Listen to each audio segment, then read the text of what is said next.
8वें case में भी जमानत हो गई है, लेकिन हुकूमत जो होती है और जो बाइडन ने ट्रंप पे वही केसेस किए हैं जो मौजूदा चोर इम्पोर्टेड हुकूमत ने इमरान खान और शहबाज गिल पे किए।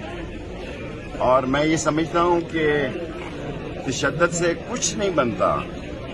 अयूब खान, याह्या खान, सब इक़्तिदार जो है हर दौर में जो है अहले वफा पे तशद्दुद होता है। जो असली और नस्ली है और जिसको अपने खून पे फख्र है और अपने पिंडी पे फख्र है, वो सच के साथ खड़ा है। और मैं यकीन से कहता हूं कि इस 15 दिनों में शहबाज गिल की वजह से जितनी हुकूमत बदनाम हुई है वो 4 महीनों में नहीं हुई। हर जगह बिजली का बिल जल रहा है, लोगों के पास किराए के पैसे नहीं है। हत्ता कि मैं ऑन ओथ कहता हूं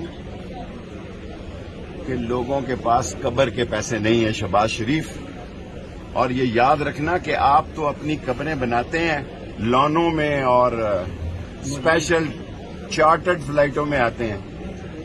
आपकी डेड बॉडियां भी चार्टर्ड कैमरे सारे लगे हुए हैं, लाइव कैमरे सारे लगे हुए हैं।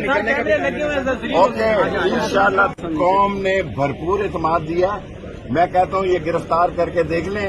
अभी तो स्टेट गेस्ट हाउस के जरिए जहाजों पे जाते हैं, फिर ये जो इनका इनक्लेव है, मिनिस्टर इनक्लेव, वो भी अल्लाह ही चाहेगा। और ये मजलूम पुलिस बेचारी जो वैसे ही खड़ी कर देते हैं। और इमरान खान को गिरफ्तार करना बहुत बड़ी सियासी बेवकूफी है।